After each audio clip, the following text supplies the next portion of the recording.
بابزانین چۆن سمکۆ لە شوێنی خۆیدا دابنینەوە. سمکۆیە کە یەکێکە لە بابوو باپیرانی ئێمە، یەکێکە لە سەرکردەی قۆناغێکی خەباتی میلەتی ئێمە، یەکێکە لەو کەسانەی کە ئەم کوردیان بە هەموو دید و تێڕوانین و بنەمایەکی میلەتیەوە پاراستووە، بە دینیەوە، بە شەریعەتیەوە، بە داب و کولتور و ڕسمیەوە، بە قەوارەیەوە، بە خاکیەوە، بە سنووریەوە، بە عەشایرەوە، بە هەموو شتێکی. ئەمە بەڕاستی جێ خۆیەتی کە ئێمە بەو پەڕی ڕێزەوە دراسەی شخصیەتێکی کاریزمی ئەم پیاو ماقوڵ و ئەم پیاوە بەرزەی کورد بکەینەوە، بە تایبەتی ئێستا کە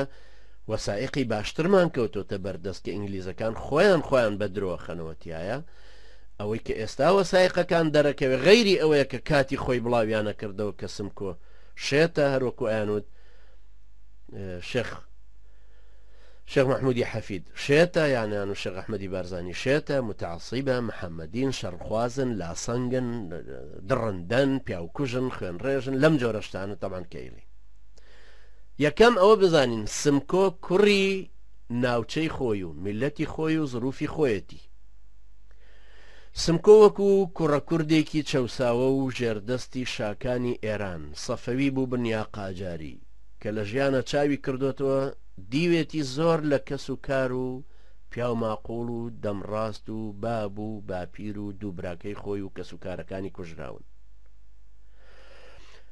سەیرەکەین لەو وەسیقە مێژوویە کۆنە نوێیانەی ئێستا کەوتونەتە بەردەستمان، بۆ نمونە نامەیەکی زۆر گرنگی مستەفا پاشای یامولکی هەیە کە یەکێکە لە سەرانی بزاوی کوردی لە سلەیمانی.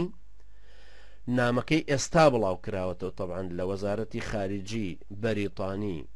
کە مختصەرەکەی FOە بە کاپتەڵە نووسرە عادەتەن. وەسیقەکە ژمارەی 371 خەتمائل 1778 بەناوی مستەفا تو عەبد عەزیز سولەیمانی دیسەمبەر 12 1921، یعنی 12 کانونی یەکەمی 1921. ئەمە وەسیقەکەیەکە بە ئینگلیزی دەرکراوە. ئەو نامەیە طبعاً شتێکی زۆر مهمی مستەفا پاشای یامولکیە کە بۆ خۆی نووسیوێتی بۆ اسماعیل خانی سمکۆ و اسماعیل خانیش بۆ خۆی جوابی ئەداتەوە، یعنی وەسیقەیەکی هەتا بڵێ مهمە. و ئەو پرسیارانش هەرچەنە خۆی مستەفا پاشاش لەگەڵ دید و تێڕوانینی سمکۆیان نەبووە، بەڵام پەیوەندێکی باشی لەگەڵا دروست کردووە، چووە بینیویشێتی پاشانەوە مقابلەی لەگەڵا کردووە. ئەو نامە لە نێوانیانە هەبووە، ئەو شتانەی هەموو تەڕح کردووە کە لەو کاتەیە دژی سمکۆ وتراوە و وەڵامەکانیشی طبعاً وەرگرتوتەوە. لەو نامەیە طبعاً نامەکە 4-5 لاپەڕەیە. سمکۆ ئەڵێ ئەم لێیە پرسێ ئایا ڕاستە تۆ مەبەستت چی؟ ئەڵێ لەم بزاف و جم و جوڵەی کە ئەیکەی، ئایا هەر ئەوەیە تۆڵەی ئەتەوێت کەس و کارەکانی خۆت بگریتەوە، باب و باپیرانی خۆت و براکەت و ئەم جۆرەشتانە؟ سمکۆ ئەڵێ ڕاستە ئەوەی ئێمەی خستۆتە بزوتن هەستی نیشتیمان پەروەرانەی خۆمانە، بەڵام جێی نکوڵیم نییە کە ئەشمەوێ تۆڵە لە ئێرانەکان بستێنمەوە. ئێرانەکان بکوژانی باب و باپیر و کەس و کار و دووبراکەی منن. ئەشمەوێت تۆڵی خوێنی ئەو سەرکردە کوردانەش وەرگرمەوە وەکو سلێمان خان و عەلی خان و ئەوانی تر کە بەغەدر لەلایەن فارسەکانەوە کوژران. یعنی اسماعیل خان لەو سەردەمەیە کوڕی ئەم بارودۆخەیەتی کە باس لەوە واکات. لە ساڵی 1970 طبعا ئەمە باسێکی لە ساڵی 1940 زیاتر اسماعیل خان دەرەکەوێت، بەڵام سەیریکەن 7 ساڵ لەمە و پێش چی ڕوویدا، 7 ساڵ لەو تاریخەوە. لە 1970 حاکمی ئازەربایجان هی فارسەکان ناوی نیزام السەڵتەنە بوو. جەعفەر ئاغای بان کرد. جەعفەر ئاغاش براگەورەی اسماعیل خانە، براگەورەی سمکۆیە، بانجی کرد بۆ تەبرێز بەو مەبەستەی کە ئەوێ لە نزیکەوە ئەو مەسلێ تاوتێ بکەن کە چۆن زاڵ بن بەسەر حرەکەتی دەستوریە کە تەمەڕودی لە دەوڵەتی مەرکەزی کردو و چی بکەن باشە. بەڵام وەختێک جەعفەر ئاغای برای سمکۆ گەیشتە تەبرێز، نیزام السەڵتەنە ئەمری کرد لە دواوە یەکسەر لێیاندا و دەست بەجێ کوشتیان. ئەمە براگەورەکەی. لە 1970 دوای چەند ساڵێک دوای ئەم حادیسەیە و 4 ساڵ دوای دەرکەوتنی سمکۆ یەکێکی تر هەر حاکمی تەبرێزە ئەم جارەیان ناوی مکەڕەم المولکە. مکەڕەم المولک بەریدێکی بۆ نێرە کە ئێستا پێوترە ڕەزمەی بەریدی یا تەردی بەریدی یعنی شتێکی پێچراوە شتێکی پێچراوی بۆ ئەنێرێ کە لە کاغەزی دیاریایە وەکو ئێستا چۆن لە کاغەزی دیاریەش دەپێچرێتەوە کە بۆیە نێرن ئەیدەنە دەستی لەو لەحظەی ئەو وەریەگرێ بەدەستیەوەیەتی هەست پێەکە شتێکی تیاابێ وەکو بڵێ دڵی خەبەرێدا فرێدا لە هەمان کاتە ئەتەقێتەوە برایەکی تریە کوژرێ و کۆمەڵێک لە خزمەکانی و لە حیمایەکانی و لە شخصی نزیکەکانی خۆی لەوێ ئەکوژرن. ئەمەش طبعا لە وەسیقەیەکە لە کتێبێکە بە ناوی حەسەن عارف بە ئینگلیزیە ناوی The Kurds لە لندن ئۆکسفۆرد یونیڤرسیتی پرێسس لە چاپخانەی جامیعەی ئۆکسفۆرد چاپ کراوە لە ساڵ 1966 لە لاپەڕە پەنجایە من ئەمەم خوێندەوە. ئەم ڕووداوانەی غەدر و خیانەتکاری و هەوڵدانی کوشتنی ئەمە وای لێ کردووە چۆن کاتی خۆی مەلا مستەفای بارزان کە جەماعەتی سەدام حوسێن و ئەحمەد حەسەن بەکر و بەعسیەکان و حەردان تکریتی و نازم گوزار و ئەم تاغوتانەی بەعس محاولەی ئەویان کرد ڕای کێشنە شارەوە بەڵام نەهات هەر لە دیلمان و گەڵاڵە و لەو ناوچانە لەو ناوچە شاخاویانە مایەوە. دوایی چۆن محاولەی ئەویان کرد لە 1970 بیکوژن کۆمەڵە مەلایەن بێ ئەوەی ئاگایان لە خۆیان بێ و بزانن متفەجراتیان بۆ خستبوونە ناو تەسجیلێکەوە کە بڕۆن قسەی مەلا مستەفا تەسجیلکەن بەڵام ئاگای لێ نەبێکەوە و پەنجە بە دوگمەی تەسجیلکردنەکەیانن بەڵام ئەمانە هەمووی متفەجراتی تیابوو. طبعا دکتۆر مەحموود عوسمان کە ئێستا ئەندامی سەر بەخۆی پەرلەمانی عراقی بندەستی احتیلالە ئەو خۆی لە حادیسەکەیا بوو لە هەموو کەسێک زیاتر دەتوانێت باشتر بیجێڕێت و چەند جاری تریش جێڕاوێتەوە. کابرای مەلا نازانێ ئەو متفەجراتە کە پەنجەی پیانێ بۆی تەسجیلی کە لەو کاتەیە چایچیەک کە چایدا ئەنێ ئەکەوێتە نێوانی مەلا مستەفا و نێوانی کابرا کە پەنجانە بە تەسجیلەکەیە لەو کاتێ ئەتەقێتەوە چایچێکە کوژێ بەڵام مەلا مستەفا بە سەلامەتی دەرەچێت و مەلاکانیش طبعاً ئەکوژێنەوەوانەی دەرەوەشیانە گیرێن ئیشەکەش فاشلێ بێ. ئەمەوە ئەکە طبعاً مەلا مستەفا پێشتریش زۆرتر بە حەزەر بوو ئەمەکەی جێڕین و ساڵی 1974 بەرزانی 40 ساڵ لەوە و پێش قیادەی خەڵکانێکی تری کردوتەوە لەبەرەوە حتمما بە حەزەرترە. سمایل خانی سمکۆش کوڕی ئەو بارودۆخەیە کوڕی ئەو قۆناغەیە کوڕی ئەو ڕێز عەشرەتانەیە کە ئەو کەسانەی هەموو فارسەکان کوشتویانن متەنەفیزی گەورن خەڵکی ناوچەی خوانن لێ هاتوون زرنگن وریان کاریگەرن کاریسمین لەبەرەوە دەوڵەتی ئێرانی بە تەکید فارسەکان محاولەی کوشتنیان بە هەموو شێوەیە کردووە لەبەرەوە ئەوش دایمە ئاوا بە حەزەر بوو بۆیە ئەو شتێک کە وەریشی گرتووە دەست بە جەفڕەی داوەتەوە و فعلا متفەجراتێکیش بۆ تەقیوەتەوە ئەو کەسانی خۆی لە نزیکەوە کوشتووە بە تایبەتی براکانیشی بەو شێوەیەکە کوژراون زۆر کەسی تریش لە خێزانەکەی بەم شێوەیە ڕۆیشتون. هەر کەسێکیش ئەم جۆرە غەدرانەی لێ بکرێ بە تەکید لە ڕووی نەفسیەوە کاریگەریەکی قوڵ لە دڵ و دەرو نادروستێکە بۆیە دایمە سرک و سڵە بێ. یەشێکی وەکو سمکۆ سرک و سڵ بوو تەنانەت لە ژنبراکەی خۆی سەید تەهایە. طبعا سمایل خانی سمکۆ خێزانەکەی کچەزای یا کوڕەزای شێخ عوبەیدوڵڵای نێهریە ئەمانە طبعا هەمویان پەیوەندی باشیان لەگەڵ یەکتریشا هەبوو زۆر بەداخەوە کە حدودەکان دروست بوون و کوڕەکان لێک دوورکەوتنەوە ئەجنا لەگەڵ بارزانیشە طبعا لەگەڵ شێخ عەبدولسەلامی بارزانی گەورە شار پەیوەندیان هەموو پێکەوە باش بوو. دوایی وردەوردە لە دروستبوونی سنووری کوردستان و لێکترازانی کوڕەکان و دوورکەوتنیان لە یەکتری و هاتوچۆی یەکتری ئەو جۆرەشتانە طبعا زیاتر دوورکەوتن و بارودۆخەکانیش قورستر بوو لەسەر کوڕ و کوڕەزاونەوەکانی هەر یەکێک لەم سێ بنەماڵە گەورەیە. سمایل خان متمانەی تەنانەت بە سەید تەهای ژنبرای خۆشی نەبوو کە کوڕەزای شێخ عوبەیدوڵڵای نێهریە چونکە دائیمە بیری وابوو ئەوی سەید تەها سەر بە ئینگلیزەکانە لەبەرەوە ئەمیش هەر احتیمال هەیە پلانێک شتێک ڕێکخا لەبەرەوە احتیمالی زۆر بەویش ناکرد. ئەمە وەکو شخصیەتی خۆی ئەو ژیانە سیاسی کە لەو ساتەیە لەو سەردەمەیە هەبوو سنوورێکی پڕ لە دەبڕێکڕاچوونە پڕهێزە معادلەکان زۆر قورسن لەوێ سنووری تورکیا و ئێرانە تورکیا و ئێران ئەبن بە دەوڵەت ئەیانە سنوور دیاریکەن ئیتیفاقاتیان پێکەوە هەیە ڕاستە گۆڕانکاری لە ئەستانە ڕووەدا لە نێوانی ئیتیحاد و تەرەقی کە انقلابی 1970 کردو هاتوونەتە پێشەوە دەوڵەتی عوسمانیان وردەوردە بەرەو عەلەمانیەتە ئەگۆڕن بەڵام هەر دەوڵەتێک کرد هەر دەوڵەتی عوسمانین و پەیمانیان هەیە لەگەڵ رووسە بە هەمان شێوە رووس و ئینگلیز 1911 پەیمانیانە بوو کە ناوچەکە بە هێدی بپارێزن دیسان سنووری نێوان تورکیا و ئێران چەند جار محاولەی ڕێخستنیە کرا وەکو ساڵی 1970 و 1911 ئەمە ئێمە باسێکین ساڵی 1940 1970 ئەوانەیە یعنی سنوورەکەش دیاریە کرا ئەم ناوچەیە ژیانێکی سیاسی قەڵەباڵغ و تێکچڕراوی تیا هەبوو ململانەیەکی زۆر تند و تیژ هەبوو لەلایەک دەوڵەتی عوسمانیە لایەک ڕووسیا قەیسەریە لایەک نفوزی ئینگلیزە هەموو ئەهاتن بۆ ئازربایجان ئاسووری هەبوو کورد هەبوو شیعە هەبوو سنی هەبوو تورک هەبوو فارس هەبوو دەسەڵاتی هەموو لایەکیان لەم ناوچە بچووکای ڕوویەدا هەمووشیان حەدە الئیمکان محاولەی ئەوانە کرد کە ئەو عشیرەتە بە قووەتەی شوکاک کە لەویا هەیە عشیرەتی بچووک بچووکی بۆ لە دەوروبەرە دروست بکەن بۆی تەضعیفی کەن هەروەکو چۆن عشیرەتی بارزان کە گەورەتر ئەبوو کاریگەرترە بوو لەولاوە اختلافاتی نێوانی شێخ ڕەشیدی لۆلان بۆ نمونە ئەقۆزرایەوە یا هی زێباریەکان فارساغای زێبار بۆ نمونە بەرامبەر بە بارزانیەکان بەکارە هاتو یان هەروەکوتمان چۆن جاف لە کەلار و کفری یان ئەوانەی لە هەڵە بجەبوون یان ئەوانەی پشدەر یان هەمەوەنیەکان چۆن بەکارە هاتنەوە دژی شێخ محمودی حەفید بۆ ئەوەی هەریەکێک لەمانە بەم شێوەیە کاریگەریان لەسەر تەضعیفکردنی ئەم عشیرەتە ناودار و ئەم شخصیەتە کاریزمیانە ببێ بۆ ئەوەی نەگەن بەوەی بچنە هەنگاوێکی تر کە دەوڵەتی دروستە بێ بە حەزی ئەم وڵاتە گەورانە و ئەم هێزە ئیقلیمی و نێو دەوڵەتیە دەبەڕێکڕاچوانە نایەتەوە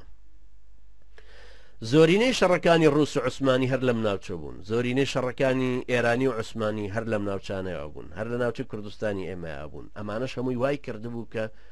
سمایل خانی شوکاک سمکۆ سیاسی تر دەرچێ ئاقڵتر دەرچێ زۆر بەعکسی ئەوەی کە ئەڵێ دانانە بوو بلعکس زۆر کاریزمی بوو زۆر دانا بوو زۆر زرنگ بوو پەی بە ململانەکانە برد بەڵام خۆی تەسلیم بە هیچیان نەئەکرد وەکو ئێستا چۆن ئەمان بۆ دووەم جار هەموو شتێکیان پارتیوێچێتی بۆ دووەم جار هەموو شتێکیان تەسلیم بە ئەمریکا کردوتەوە دوای تەجروبە تاڵەکەی ساڵی 1970 بە خودی مەلا مستەفای بارزانی بەڵام سمکۆوانە بوو سمکۆ پەیوەندی لەگەڵ اتحاد و تەرەقیەکەش دروست کرد کە شەڕی بوو لەگەڵ فارسا قوت و نفوزی خۆی دروست کرد بوو تەقەمەنی لە تورکیاوە بۆ هات بەڵام تەسلیمیان نەبوو چونکە خۆی مستەفا کەمالی ئەبوغزان ئەشیزانی ئەمانە کە چەند دژی خلافەی ئیسلامی و لابردنی دینەکەن چونکە ئەو عەبدوڕەزاقی کوڕی بەدرخانی گەورەیە بوغزان کە پێکەوە هاوکاری یەکتریان کرد دید و تێڕوانینی لەگەڵ عەبدوڕەزاق پاشاشە یەکی نەگرتەوە ئەمانە هەمووی وای کردبوون کە سمکۆ سیاسی تر دەرچێ واقع بینتر دەرچێ لە سەرەتاوە ئەو پەیوەندی لەگەڵ اتحاد و تەرەقیەکانە دروست کرد لە ساڵی 1990 بەدواوە بەڵام زانی چونکە 1990 ئەوانش تازە بوو هاتبوونە پێشەوە انقلابەکەیان کردبوو ئەوەی نامق کەمال و عەبدوڵڵا جەودەت و ئیبراهیم تەمبۆ ئەوانە بەڵام دوایی وردەوردە بۆی دەرکەوت کە ئەمانە لەژێر پەردەی دینەکەیە دێنە پێشەوە بەڵام تۆرانیزمێکی زۆر سەخت و کە لە ڕقن لەبەرەوە زوو لێیان کشایەوە دواوە زانی کە تۆرانیزمێک هاتۆتە پێشەوە ئەمانەیانەوێ ئەو هەستە دینی و دیندارێتی کوردەکان لە قازانجی خۆیان بەکاربێنەوە ئەوش ئەو سقەی تەبعاً بەو شێ بۆ دروست نەبوو ئەمەش ئێستا هەست پێکەین کە زیاتر لە وەسائقەکانی تر ئەوەی کە لە تورکیا چاپ کراوە هەست پێکەین کە کەوتۆتە بەردەست ئێستا لە ساڵانی 1990 لەم ماوەی 2 ساڵێ عەبدوڕەزاق پاشا کە کوڕی بەدرخانی گەورەیە کە سەرۆکایەتی ئەو ڕاپەڕینە گەورە کوردی کرد لە ساڵی 1944 و گەورەترین ئیمارەتی کوردی على الإطلاق لەبەردەستی ئەوا دروست بوو ئەم کوڕی ئەو عەبدوڕەزاق کە وتم پێشتر بەوە تۆمەتبار کرابوو کە فەرماسۆنە طبعا لەو زمانەیە مستەڵەحی فەرماسۆن ئێستا فقط لە هەولێر و پیرەکان بەکارهێننەوە فەرماسۆن یعنی ملحد بێدین هەرچەنە احتیمالە لە کەلیمەی ماسۆنیزمەوە هەر پێشتر هێنابێت یان وەریان گرت وەکو شێکی بێگانە بەڵام لە ناو کووردا کە بێکێ بوترا زەندیقە چۆن لە عەرەبی قەدیمایان و زەندیقش خۆی ئەو کەسەیە کە شەرحی ئاڤێستای کردبوو بەڵام لە ناو دەوڵەتی عوسمانی عەباسیە ئیتر کەوترا زەندیق یعنی دووڕوو یعنی منافق یعنی ملحد وەکو چۆن ئێستا لە کەلیمە ئێمە ئاڵین ملحد یعنی بێدین باوەڕی بە وجودی خوا نەبێ ئەو زەمانەش عەبدوڕەزاق پاشا کوڕی بەدرخانی گەورە تۆمەتبار کرابوو کە بۆی ملحیدە کە وەختێک هات بۆ لای اسماعیل خانی سمکۆ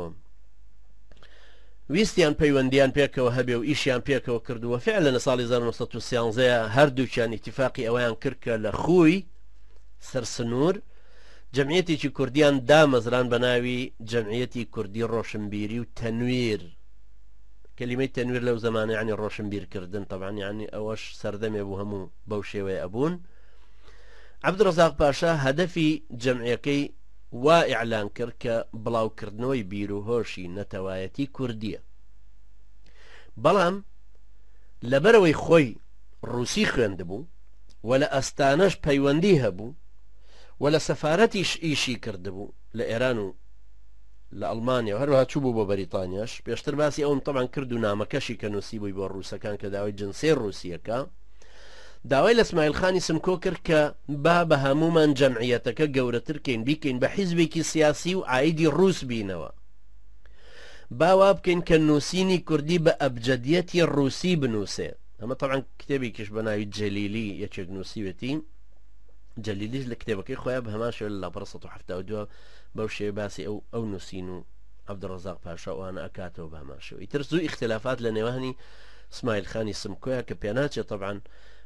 تەبیعەتی ئەوی وەرگرت بێ یان ڕازی بوو بێ بەو گۆڕانکاریە، چونکە ئەو لە نزیکە و ڕووسی ئەناسی قووەتەکانیشی ئەزانین کە رووسیا چەند تەدەخولەکاتە سەر ئیش و کاری ئاسووریەکان و ئەوێ بەکاریان بێنێ. بالعکس اسماعیل خانی سمکۆ زۆر چاوکراوەتر و ئاقلانەتر ئەی ڕوانیە ڕووسەکان هەستی پێ ئەکرد کە ڕووسەکان استراتیجێتێکی دوورمەدایان کێشاوە، ئاسووریەکان بە قووەتەکەن لە ڕووی قەومی لە تەدریب پێکردن، هەروە ڕەبتیان کردوونەتەوە بە مۆسکۆ لە ڕووی دینیەوە بۆ ئەوی وا بەهێزیان کەن بالمقابل کوردەکان زەعیفکەن کە کوردەکان زەعیف بوون و فەوتێنران یان بچووک بوونەوە ئاسووریەکان بتوانن وڵاتێک لەوێ بۆ خۆیان دروستکەن و لەو ئازربایجان و هەکاریە لە هەمان شوێنەکە کە دەسەڵات و نفوزی اسماعیل خانی سمکۆ بوو. ئەمانە هەمووی سەرەتا بوو بۆ ئەوەی کە دەبەرەگراچوونێک ئەم جارە لە نێوان اسماعیل خان و مارشەمعونە ڕوو بدا کە ئەوانە وەکوتم جەلال تاڵەبانی و قاسم لەو کەمال مەزهەر و جەمال نەبەز و لازاریف و ئەو عەلەمانیانەی تر و ئەولادینیانەی تر کە شیوەنە جێڕن بۆ کوژرانی مارشەمعون بێ ئەوەی تەفاسیلێک لەسەر کوژرانەکەی مارشەمعون و چۆنیەتی و بۆچی و پلانی اسماعیل خانی سمکۆ لێک بدەنەوە کە بۆچی لەو سەردەمەیە ئەوەی کردووە. من وا تەسەورەکەم لە هەڵسوکەوت و لەوەی کەوا خوێندومانەتەوە دەربارەی اسماعیل خانی سمکۆ، هەڵبەتە پێشتریش هەر چەند ساڵانێکی زوو هەر دەربارەی ئەو هەر خوێندبوو مۆچ کە وشەی سمکۆشم هەر پێشتێکی جوان بوو، ناشزانم کە معنای چیە و لە چیەوە هاتووە. ڕەفیقشمان هەبوو هەر بە ناوی سمکۆ و لە کۆنەوە لە کوردی شەهر بەکار هاتووە. شخصیەتی سمکۆش لە ناو کووردە باسەکرا بەردەوام. منەوە ئەزانم شخصیەتێکی زۆر بەبیر و هۆش بوو، زۆر سیاسی بوو، زۆر لەوە عەقڵی بەوشکا کە ئەو استراتیجیەتەی ڕووس کە ئەی کێشێ بۆ ئازربایجانی ڕۆژ ئاوا زوو حاڵی بوو زوو لی تێگەیشت بوو کە ئەوان ئەیانویست لە سەرەتایە کورد بەکاربێنن دژی فارسەکان و دەوڵەتی ئێرانی دوایی کە بوو بە ئێرانی و دوایی کە کورد بۆ خۆی زەعیفە بێتەوە تا ئەو سەردەمە ئەوان ئاسووریەکان بە قووەتەکەنەوە، چونکە لەو سەردەمەیە ڕووسەکان لە ساڵی 1970 بۆ 1940 کە باسم کردوتم لە 1940 ئێمە باسیەکەینەوە مهمە، لە 1970 بۆ 1940 لە مەدای ئەم 6 ساڵەیە ڕووسیەکان 10,000 خەبیر و سەربازی ڕووسیان لە ئازربایجانە هەبوو. هەموو شتێکیان دەربارەی شاریدە و واریدە، دەربارەی ورد و درشتی ناوچەکە هەمووی نووسی بوو، لە دەربارەی خەڵکەکەی زراعەتی اقتصادی سیاسەتی کارتێکردنی دەوڵەتی ئێرانی لەسەر ئەحداسەکان لەو دەوروبەرەوە اختلافاتی ناو خەڵکی و ئەو عشیرەتانەی کە هەمویان کە هەن. بۆیە ڕووسەکان بەڕاستی بەرنامێکی زۆر وردیان کێشا بوو بۆ هەموو ئەو ناوچانەی کەوتونەتە ڕۆژ ئاوای دەریاچەی ورمێوە کە بزانن چۆن بەکاریان بێننەوە، جارێکیان بەکاربێنەوە دژی رووسیا، دژی ئێران، دژی فارسەکان یان دژی دەوڵەتی عوسمانی کە چەند جاری تر باسم کرد کە چۆن بەکارهێنرانەوە فعلەن لە ئەو ویلایەتانەی ڕۆژهەڵات و باشووری ڕۆژهەڵاتی تورکیا کە ئێستا کوردستانی باکوورە چۆن بەکارهێنرانەوە بەو شێوەیە. ئەمەش هەمووی تەوەری سەرەکی و محوەری بەقووەت تایە هەڵسوڕەنەری گەورەش لەمە کەنیسەی ئەرسەدۆکسی بوو کە ئێستا خۆیان اعتراف بەوە ئەکەن وەکو لە کتێبی History of Ottoman Empire یعنی مێژووی ئیمپراتۆریەتی عوسمانی لە لاپەڕە 11 باس کراوە، لە مجەلەدی 11 لە لاپەڕە 2 بەو شێوەیە باس کراوە. ئەگەر دیسان تەماشا بکەین ئەو سەردەمانە سەردەمانێکە سەرەتای جەنگی جیهانی یەکەمەکە لە ساڵی 1914 بۆ 1970 ڕوویدا. لەو سەردەمەشە طبعاً زۆر لەو هۆز و تیرە و عەشایرانەی کوردستان کە لە ئێرانە بوون بایاندایەوە بەلای دەوڵەتی عوسمانی سنی مەزهەبە کە لەگەڵ خۆیانە گونجایە، لەگەڵ سەفەوی و قاجاریەکانە ئەوان نەگونجانەوە. بەڵام سمکۆ لەمە شەهر ئاقڵەتی کرد، پەلەی لێ نەکرد کە زووتر بچێتە پاڵەوان. سەبرێکی باشی گرت تا 2 ساڵی برد. بەڵام لەم فترەیە تەماشاکەن ڕووسیەکان هاتن ئەمجارە سمکۆیان گرت و نەفیان کرد بۆ جۆرجیای ئێستا. لە جۆرجیا مایەوە لەوێ پاش فترەیەک دوایی مەجبور بوون چۆن ئینگلیزەکان شێخ مەحموودی حەفیدیان نەفی کرد بۆ هندستان، پاشان کوێیت، پاشان مەجبور بوون بیهێنەوە بۆ سلێمانی و ئیعترافی پێ بکەن کە حاکم و دەسەڵاتدارە لە سلێمانی. ڕووسەکانیش بە هەمان شێوە سمکۆیان نەفی کرد بۆ جۆرجیا، دوایی مەجبور بوون بیهێنەوە بیکەن بە حاکم لە ناوچەی خۆی و 5,000 ڕۆبلی ئاڵتونیشی بۆ ببڕێنەوە. هەر بەم شێوێژ مایەوە هەتاکو ساڵی 1970 کە کۆدەتاکەی کۆمۆنیستەکان و انقلابی کۆمۆنیستەکان ڕوویدا لە سۆڤێت لە مۆسکۆ لە رووسیا. یعنی ئەو کاتە ڕووسیەکان کە کشانەوە سەر لە نوێ حاکمی خۆی کە ئیسماعیل خانی سمکۆ بوو، قووەتەکەش بە دەوروبەریەوە بوو. فرسەتێک هەلێکی زێڕینی گەورەی وەکو ساڵی 91 کوردستانی باشوور بەردەستکەوت کە هەموو هێرشیان کردە سەر معسکەرەکانی سەربازگەکانی رووسیا. چەکێکی زۆر زۆر و خەیاڵیان دەستکەوت و ئیمکانیاتێکی باشی سەربازیان کەوتە بەردەست کە دیسان سەر لە نوێ خۆی پێ بە قووەت کردەوە تا 1970 کە پەیمانێک بەناوی مۆدرس کرا. ئەو کاتە ئیتر هێزەکانی رووسیا بە تەواوی لە ئازەربایجان کشانەوە. لەو سەردەمەشە کە ئەوان کشانەوە 3,000 ئەفسەر و سەربازی کوردی کە لە تورکیایە لە ناو جەیشی تورکی بوون بەرامبەر بە رووسیا وەستا بوونەوە کە ڕووس ئینسیحابی کرد، ئەوان نەگەڕانەوە بەردەستی دەوڵەتی ئیتیحاد و تەرەقی، هاتنەوە ئینزیمامیان کرد، هەمویان چوونە ڕیزی هێزەکە و سەربازی و بزوتنەوەی اسماعیل خانی سمکۆ. ئەوەش بۆ ئەو طبعا قووەتێکی وا گەورەی دروست کرد کە گومانی تیانەما گەورەترین قووەتی سیاسی، سەربازی، ئیداری، دارایی ئەو ناوچەیە بوو هەر هەمووی. ئەمجارە نیەتی هاتە سەر ئەوەی کە حکوومەتێکی کوردی دامەزرێنێ لە ئازەربایجانەوە بۆ هەکاری ئەو منطقەیە دروستکە. بەڵام طبعا ئەم نیەتە و ئەم پلانە حتمما ئەچێشرێتەوە بە پلان و نیەتی ئاسووریەکانە کە ئەوانیش ئەیانەوێت لە هەمان خاکە لە هەمان جێگایە دەوڵەت دروستکەنەوە.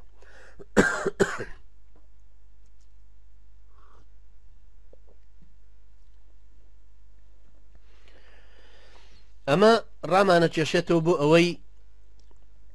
ئەمان هێنێتە سەرباسی ئەوەی کە کێشەی ئاسووری و ئەرمەنیەکان لە ڕۆژهەڵاتی تورکیایە چۆن هاتەوە سەر ئەم ناوچانە. وەکو ئێستا هەمویان اعتراف بەوە ئەکەن، یان عوسبەت الئومەم. عوسبەت الئومەم طبعا تا ساڵی 1948 هەبوو، نەتەوە یەکگرتوەکان ئێستا کە هەیە هاتە جێگای ئەو. عوسبەت الئومەم لە دوای شەڕی جەنگی جیهانی یەکەم دامەزرا تا ساڵی 1948 تولی کێشا، دوای بوو بە نەتەوە یەکگرتوەکان.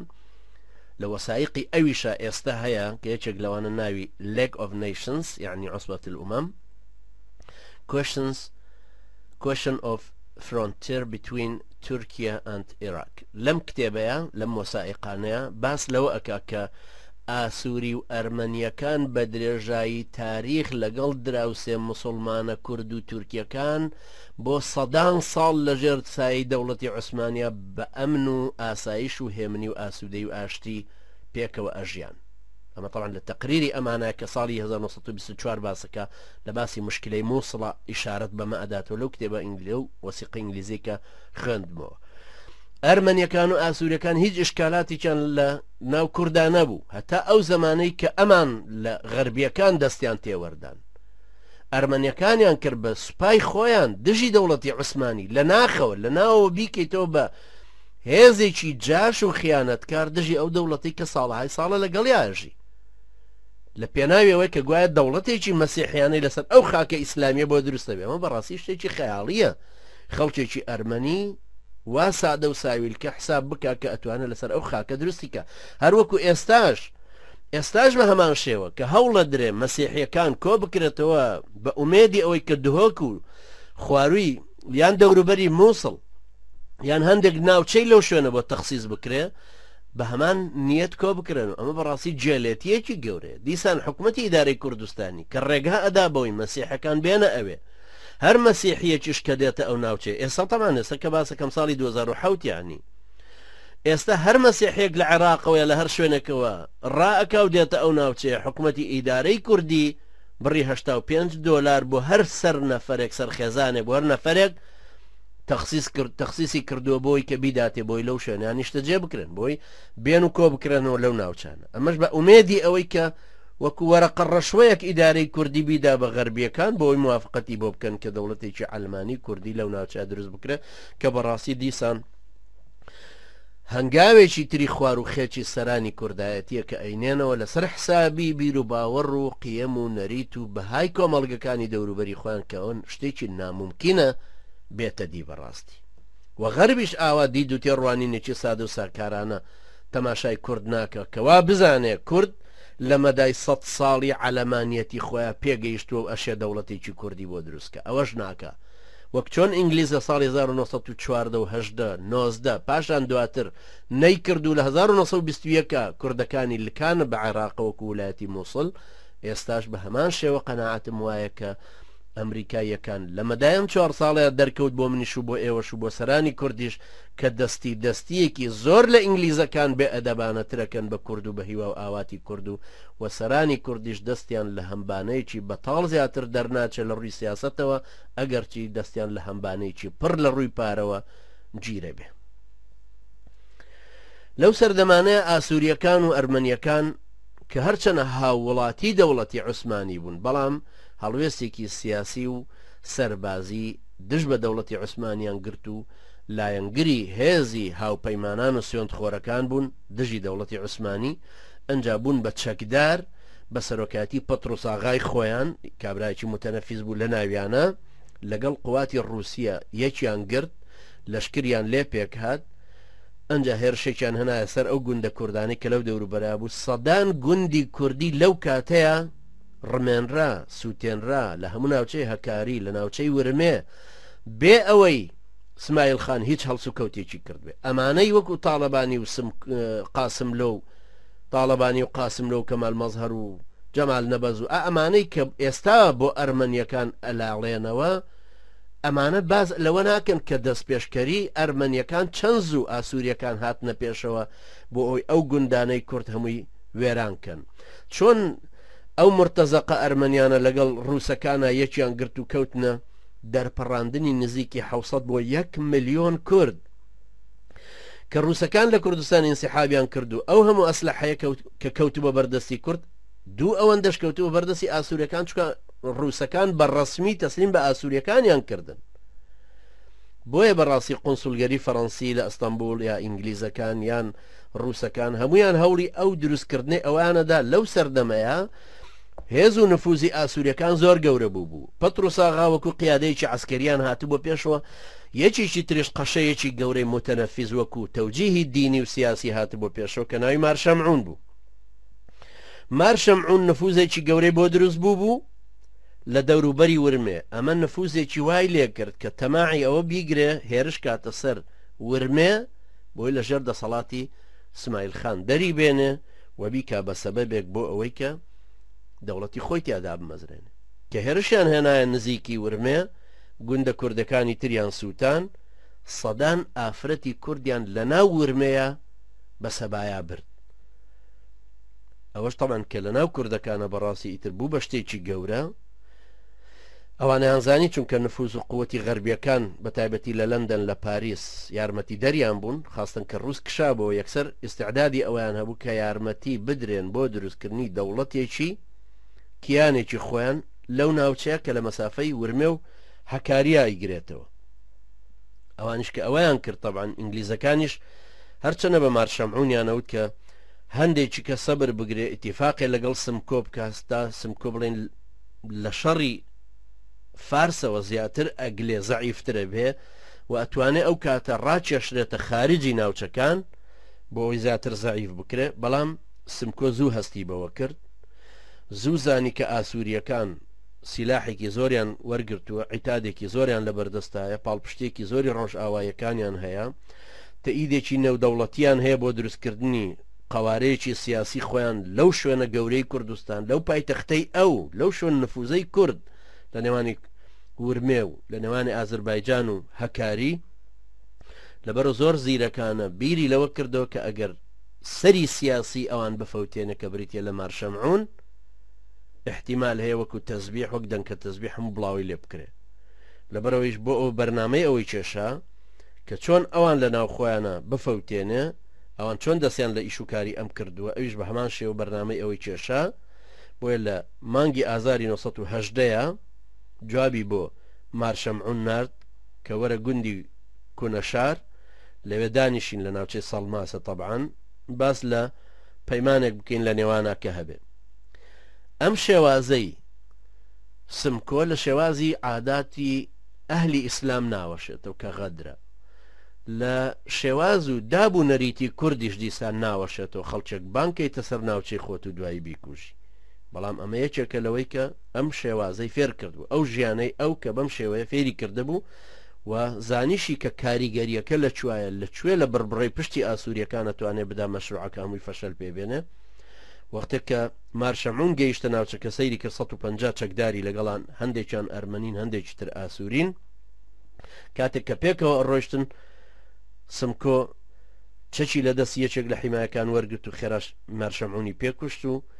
بوو بە تەقە. ئەو کاتە هەموو ئەوانەی کە لەگەڵ مارشەمعونا بوون کوژران، زۆرینیان طبعاً کوژران، دوایش بوو بە سەبەبی حربێکی ئەهلی لە ورمێ ڕوویدا لە نێوانی کوردەکان و ئاسووریەکان. و پێشە چێ قووەتی کوردەکانش طبعاً لەبەر ناوچەی خۆشیان بوون، چەکداریش بوون، توانایەکی باشتریان هەبوو، خاستن ئەوانش لەو تەرەفی ئەو لاوە قیادەی مرکزیان فەوتا، سەری سیاسیان بڵێن نەما، هەرچەنە یارمەتیان بۆ هات لە ئینگلیزیشەوە، بەڵام نەیانتوانی ئاسووریەکان تێکشکان، نەیانتوانی ڕاشکەنەوە بەرەو تورکیا، ڕایان کرد بەرەو خواروی کوردستان، بەرەو هەمەدان ڕۆیشتن. لە ڕێگای خۆیانە هەرچی دەیەکی کوردیان کەوتە بەردە سووتانیان و وێرانکاریکی زۆریان کرد. ئەمجار لە ڕێگایانە 250 ئافرەتی تریان برد لەگەڵ خۆیان کە ئیتر بوو بە کێشەیەک. هەتا ساڵی 1990 توولی کێشە سەید تەها داوای لە ئینگلیزەکان کرد کە على لەقل یارمەتی بدەن ئەو ئافرەتە کوردانەی کە لە زیمەتی ئەوانە لای ئاسووریەکانە بهێنرێنەوە. دوای تەسلیم کرانەوە بە سەید تەها و ئەویش هێنانیەوە بۆ عێراق. طبعاً دوای لەگەڵ قووەتی ئاسووریەکانە کە هاتنە عێراق ئەو ئافرەتانیان لێوەرگیرایەوە. ئەم قسانەی کە جێڕامەوە ئەمەش دیسان لە وەسیقەیەکی بەریتانیا هەیە، هەروەکو کەوتم بە کاپتەڵ کە ئەنووسی F نقطەی کوردی O نقطەی کوردی یعنی فلستۆپ، هەردووچی ئەمە ڕەمزە بە وەزارەتی خارجی بەریتانی. لەم وەسیقەیە FO 371 خەتێکی مائل 5064 Office of Civil Commissioner بەغداد 8 ئۆکتۆبەری 1920. ئەمەش لەو وەسیقەیە کە باز لەوە ئەکات چۆن ئەوان ئەو ئافرەتانەشیان دیسان بردبوو دوای ئەوەی کە مارشەمعون طبعاً بەو شێوەیە کوژرا کە هەروەکو وتمانەوە ئوسلوبێکی بەڕاستی ناوەشێتەوە لە ئەخلاقیاتی کورد ناوەشێتەوە. بەڵام بە هەر حاڵ ئەمە ڕووداوێکە کە لەو سەردەما ڕوویدا بوو. ئاسووریەکان زیاتر ئەم جارە پاڵیاندا بە ئینگلیزەوە چونکە ڕووس کشابوونەوە، هێزی لیفیان لە خۆیان دروست کرد. دوو قواتی گەورە، دوو جێش دروست بوو بە ناوی لیفی کە هاتنە ناو عێراقەوە، ئەوانەی کە پیرن لە کوردەواری ئێستاش هەربیریان دێ و بەکارهێنرانەوە لە ساڵی 1970 بەدواوە زیاتر وەکو قووەتێکی نێزامی بەدەست ئینگلیزەوە تا ساڵی 1932. ئەم جارە بایاندایە و ویستیان لە دەشتی دهۆکە لە ناوچەیەک لە دهۆک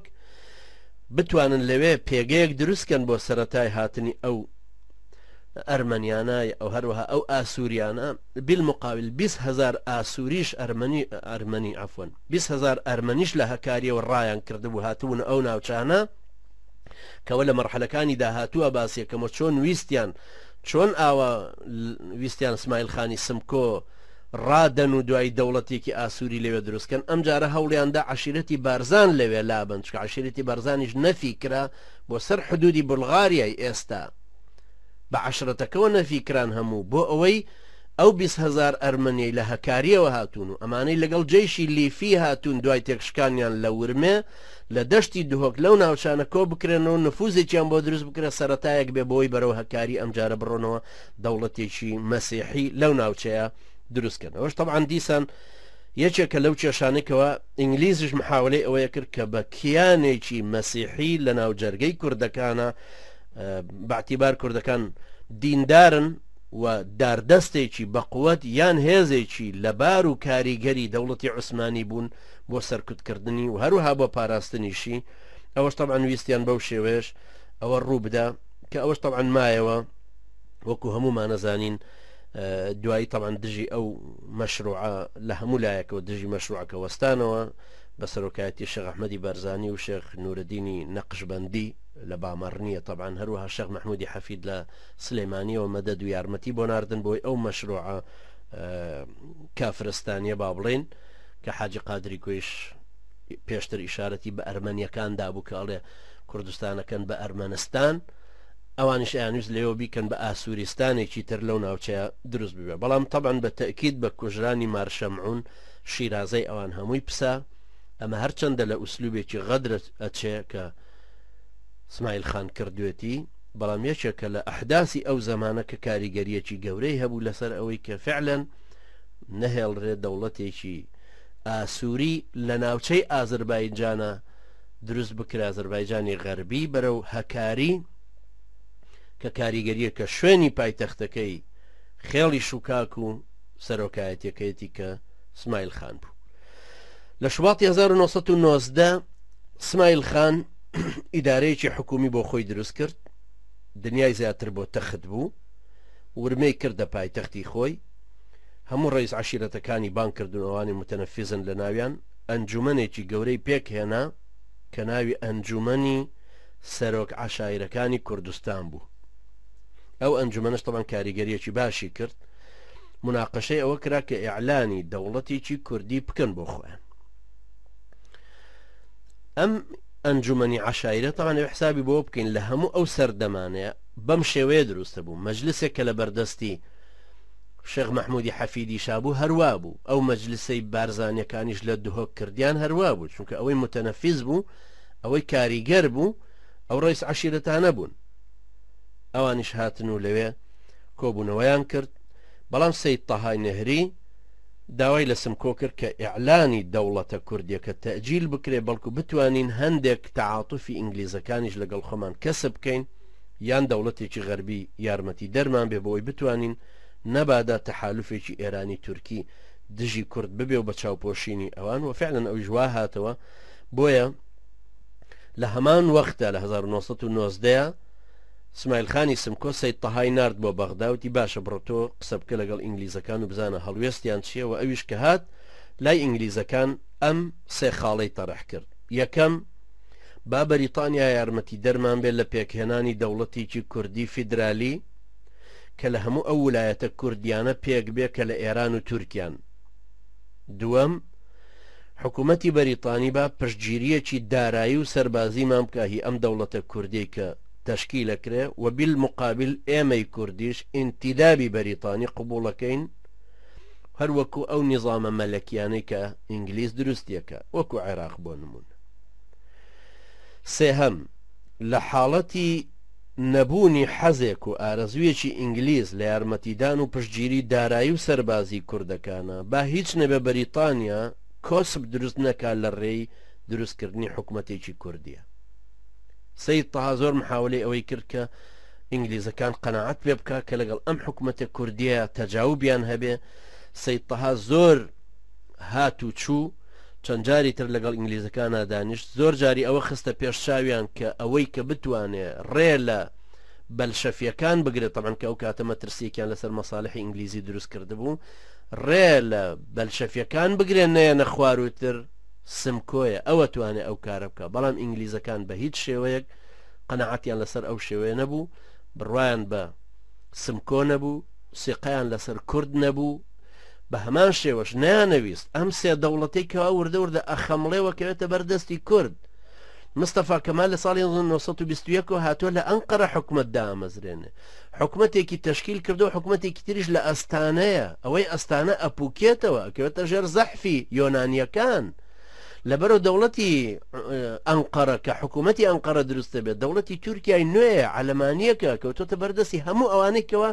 دینەکە پاڵ پێوانن چۆن ئەم ئێستا ئەو شتە چاکەی کەوتۆتە بەردەست وەکو شروتەکانی کەرزۆن لە دانیشتنی لۆزانە کۆنگرەی لۆزانە هەمووی دراوە بە مستەفا کەمال و تەنفیزیەکە چۆن ئەمان ئێستا ئەمە واز لێدێنن بۆ کیانێکی کوردی ئینگلیز بە هەمان شێوە لە باشووری ئێرانە و باشووری وڵاتی فارسەوە هاتۆتە ناوە دەوڵەتی فارسی دروست کردووە لە ساڵی 1920 ڕەزا شای باوکی حەمە ڕەزا شا بوو بە وەزیری بەرگری توانی هەموو ئەو خەڵکانەی لە دەوروبەرن کۆیان کاتەوە دوای بوو بە زەعیمێکی متەنەفیس توانی ساڵی 1925 ئینقلابێ بکە و خۆی ببێ بە ڕئیسی ئێران سەر بە ئینگلیز هەموو ئیمکانیەتەوە عیتاد و قووەت و نفوزێکی وەرگرت بوو وە لە هەمان کاتیشە عێراق بەرەو هەموو شتێگەڕۆی کە ئەکەوێتە بەردەستی ئینگلیزەکان لە ساڵی 1914 هاتبوونە بەسرە لە ساڵی 1970 هەموو عێراقیان کەوتو بە بەردەست ئەوان ما بۆ کێشەی مووسڵ چۆن حەلکن کە بەو شێوە حەلیان کردوای مؤتەمەری قاهرەکە لە 1921 کرا و هێنانی مەلیک فەیسەڵ بۆ عێراق و دروستکردنی ئەو پەرلەمانی کە لە پەرلەمانی ئێستا چێ بەڕاستی ئەمانە هەمووی ڕووی لەوە بوو کە ئینگلیزەکان نایەنەوێ ئەم پلانەی خۆیان بگۆڕن بەڵام بەداخەوە اسماعیلخانی سمکۆ یەکێک لەوەی کە نەیتوانی بیخوێنێتەوە یان هەر پێی وا بوو کە ئینگلیزەکان ئەشێگەر تەماعیان بخەیتە بەرکە وڵاتێ دروستەکەین دەوڵەتێ حکوومەتێکمان ببێ ئێوەش بە شێوەی ئینتیدا بەتوان سەرپەرشتی ئیشەکاری ئێمە بکەن بەڕاستی ئەمە یەکێکە لە سیمای هەموو زەعیمە کوردیەکان لە ئەوڵەوە هەتاکو ئێستا طبعا مەبەستم لەوە ئەلمانیانی کە لە دواییتر دروست ئەبن یان ئەو شخصیەتانی کە لە سەردەمانێکە دوای 1970ەوە دروست بوون طبعا مەبەستم لە پێش 1970 نییە هەتا ئەم زمانەی ئێستای ئێمە کە ژەناڵ تاڵبانی و مەسعود بەرزانی نامەی هاوبەشیان نووسی بۆ جۆرج دەبلیو بۆش بۆەوەی لەسەر قانونی ویلسن بێتەوە پێشەوە حکوومەتێکی کوردی و دەوڵەتێکی کوردی دروست بکە ئەمە طبعا بەڕاستی هی ئەوە نییە کە ئەمریکا یەک سیاسەتی خۆی لە دەستدا لە بەرخاتری کورد تورکیا لە خۆی بوروژێنێ ڕقەمێکی ئەمریکیە لە ناو ئیتیحادی ئەوروپیا لە ناو ناتۆیە پێگەی سەربازی لەوێ هەیە دەوڵەت و اقتصاد و هەموو شتێکی بە قسەکرێت لەوێ چۆنەی ئەمە عاجز دەکا لە بەرخاتری نفوزێکی کوردی ئەو سەردەمە ژوا بوو ئینگلیز کە لە سێ وڵاتە کیانێکی باشی بۆ دروست بووە طبعا ئامادەی ئەوە نەبوو هەرچەنە سەید تەها زۆر پیاوی ئینگلیز و زۆر لەگەڵ ئینگلیزەکانە دۆست بوو زۆر محاولەی ئەوەی کرد کە لەم ڕۆ بێتە لایەن کە با بەرە هەڵستی بەلشەفیەکان بکەین ئێمەی کورد ئەشێ بەکار بهێنرێنەوە بەرامبەر بە بەلشەفیەکان بەڵام طبعا ئەوان بڕوایان بەو شتە نەبوو چونکە ئەفسەری سیاسی تەبریزی کە ناوی ئەفسەری سیاسی ئینگلیز مەبەستم کە لە تەبریز بوو بەناوی برستۆتۆریسە دائمە باسی ئەنسارەکانی اسماعیلخانی سمکۆیە کرد هەموو هەر بەم کەلیمێ ناویە بردن محەممەدیە متعەسیبەکان سمکۆی قاتڵی مەسیحیەکان ئەمەش طبعا هەر لە وەسیقانەیە هەیە کە ئێستا لە تەبریز لە ژێر ژمارەی 7 ئەپریل 7 ئەپریلی 1990 بە هینی ئینگلیزی بە هەمان شێوە هەیە بەهەرحاڵ تا ڕادەیەکی زۆر بەو شێوە هەروە چوو بەڵام دواییتر ئینگلیزەکان ئیتیفاقێکی ژێرزەمینی تورکیا هەبوو لەگەڵ ئێران کە هێرشێک بکرێتە سەر اسماعیلخان و ئەو ناوچانە بگیرێ تورکیەکانیش هێزێکی عسکەریان هێنابوو بۆ سەر حدودی خۆیان هی ناوچەی خۆیان هێرشی ئێرانیەکان هێرشیان هێنایە سەر اسماعیلخان بوو بە شەڕێکی زۆر سەخت تەنانەت بۆ مدەی 4 ڕۆژ بە خەنجەر و شمشێر لە ناو ورمەیە شەڕ بوو وردە وردە سوپای اسماعیلخان تێکشکە هاتنەوە دەوروبەر هاتنەوە گوندەکانی سەر سنوور دوای تینیان زیاتر بۆ هێنرا کە هاتنە ناو تورکیاوە گیرە جێشی تورکی یەکسەر گرتی و بردیەوە بۆ ناو عمقی ناو سوپای تورکی و ناو